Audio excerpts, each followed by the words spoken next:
नमस्कार दोस्तों, मैं नीरज श्रीवास्तव। आप सभी लोग देख रहे हैं नियो मीडिया। चुनाव आयोग ने दिल्ली में होने वाले विधानसभा इलेक्शंस की तारीखों की घोषणा कर दी है।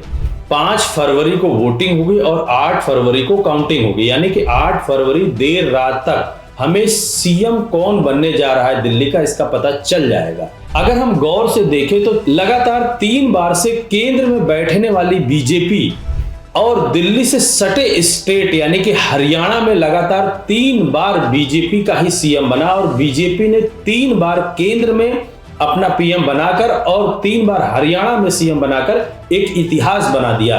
अब बीजेपी ये चाहती है कि दिल्ली में भी उसका सीएम बने। यह मनसा बीजेपी लगभग 2-2.5 सालों से अपने दिल में लेकर रखी हुई है और इस पर वो 2-2.5 साल पहले से ही काम कर रही है। अगर विगत 2-2.5 सालों में दिल्ली के राजनीति के उथल पुथल को देखें तो बीजेपी ने पूरा प्रयास किया कि आम आदमी पार्टी पे कोई ना कोई करप्शन के चार्ज लगाए जाएं और आम आदमी पार्टी को दिल्ली से पूरी तरीके से उखाड़ के फेंक दिया जाए। याद कीजिए 2011 का वो पल जब जंतर मंतर पर अन्ना हजारे जी ने आंदोलन शुरू किया था और लोकपाल बिल की डिमांड की थी।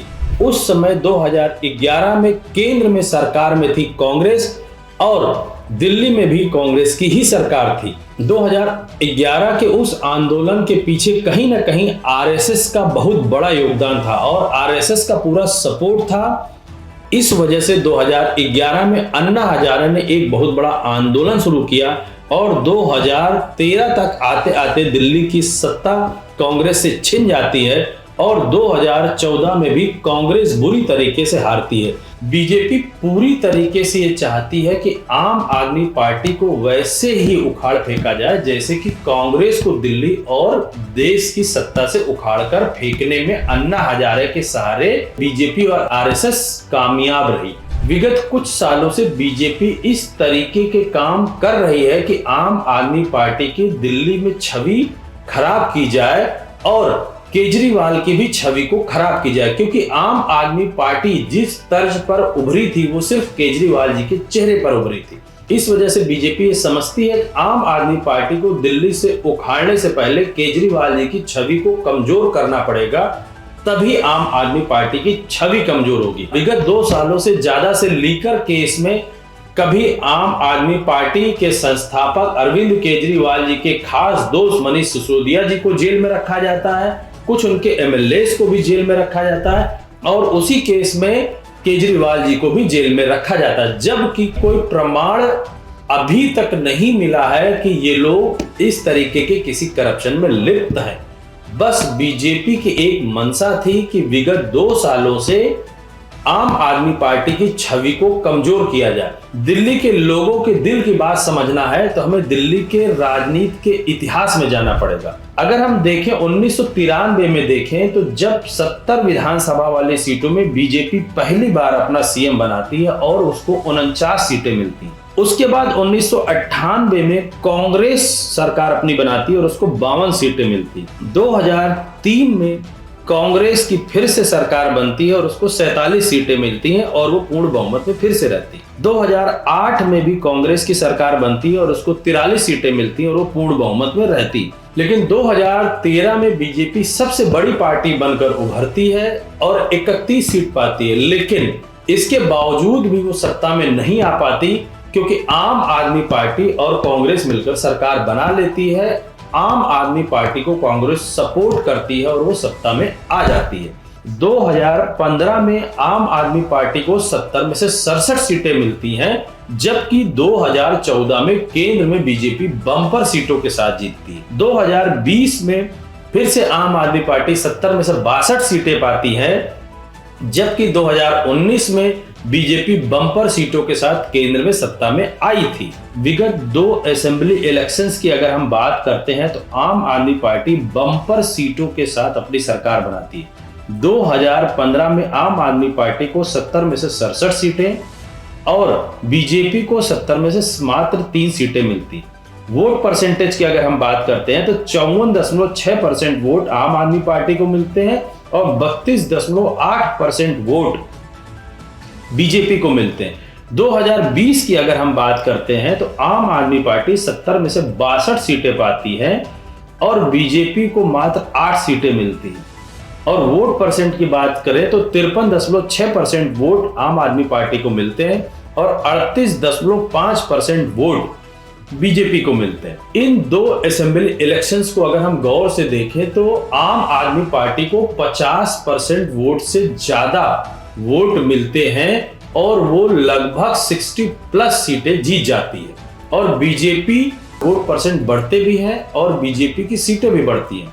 लेकिन कांग्रेस की अगर हम 2015 में बात करें तो जो वोट परसेंट लगभग 9 था वो घटकर 2020 में 4% पर रह जाता है और कांग्रेस न 2015 में कोई सीट पाई थी न 2020 में पाई थी। लेकिन बीजेपी 2020 में 3 सीटों से बढ़कर 8 सीटों पर आ जाती है और आम आदमी पार्टी 67 सीटों से घटकर 62 सीटों पर आ जाती है और उसका वोट परसेंट एक घट भी जाता। अब अगर हम 2025 की बात करते हैं तो दिल्ली का इलेक्शन सिर्फ 2 पार्टी के बीच में है, वो है आम आदमी पार्टी और बीजेपी। कांग्रेस 2015 में भी 0 सीट पर थी, 2020 में भी 0 सीट पर थी और इस बार वो बहुत प्रयास कर लेगी तो वोट परसेंट ही बढ़ सकता है। सीट उसको इस बार भी मिलने की उम्मीद ना के बराबर ही है, क्योंकि अगर किसी भी पार्टी का वोट परसेंट 10% भी नहीं है तो मान के चलिए उसको सीट मिलना मुश्किल ही होगी, क्योंकि 2020 के ये आंकड़े बताते हैं कि उनका वोट परसेंटेज शेयर कम हुआ है। यानी कि जो भी कांग्रेस के वोटर हैं वो ये मान के चलते हैं कि कांग्रेस नहीं जीतेगी और वो सारे वोट आम आदमी पार्टी को ही जा रहे हैं। अब हम 2025 के इलेक्शन में देखें तो आम आदमी पार्टी कितनी मजबूती के साथ खड़ी है। अगर हम आम आदमी पार्टी की बात करते हैं तो आम आदमी पार्टी का जन्म ही इस बात पर हुआ था कि अरविंद केजरीवाल जब अन्ना हजारे जी के साथ थे उस प्रदर्शन में तो वो यही बोलते थे कि करप्शन को देश से हटाना चाहिए। यानी कि सबसे बड़ी स्ट्रेंथ जो आम आदमी पार्टी की थी वो थी कि करप्शन मुक्त पार्टी बनाना, करप्शन मुक्त पूरे देश को बनाना। दूसरी सबसे बड़ी बात यह थी कि आम आदमी पार्टी के जितने भी कार्यकर्ता हैं वो आम जनता से निकल कर आए हैं। ये 2 बड़ी मजबूत चीज थी जो आम आदमी पार्टी के साथ थी। इसी वजह से 2015 और 2020 के विधानसभा के इलेक्शंस को आम आदमी पार्टी बड़े आसानी से जीत जाती है। ये बात बीजेपी को पता है, इसी वजह से बीजेपी ने 2.5 सालों से प्रयास किया कि आम आदमी पार्टी के पास जो ईमानदारी का टैग है उस टैग को हटाकर ये आम जनता तक मैसेज पहुंचाया जाए कि आम आदमी पार्टी अब 10 सालों के बाद वैसी नहीं रही है, ये भी अन्य पार्टियों की तरह करप्शन में लिप्त है और आम जनता बीजेपी को वोट ज्यादा से ज्यादा करे कि बीजेपी दिल्ली के सत्ता में आ सके। अब अगर हम बीजेपी की मजबूती की बात करें 2025 के इलेक्शन में तो बीजेपी के पास दिल्ली में कोई बड़ा चेहरा नहीं है। ये एक सबसे बड़ी वीकनेस है बीजेपी की, लेकिन बीजेपी केंद्र में भी है और बीजेपी 2024 में 4 स्टेट्स में से 2 स्टेट्स में अपनी सरकार बना चुकी है और जो 2024 के लोकसभा इलेक्शन में उनको सीटें कम मिली थी और विपक्ष उनके सामने मजबूती से खड़ा था, उससे जो उनके कार्यकर्ताओं का मनोबल दब गया था आज वो फिर कहीं ना कहीं उभर कर सामने है। यह एक मजबूती है बीजेपी और बीजेपी के साथ अगर हम पूरे देश के इंस्टीट्यूशन की बात करते हैं तो आज भी उनके साथ वैसे ही है, सारे बड़े इंस्टीट्यूशंस उनके साथ हैं।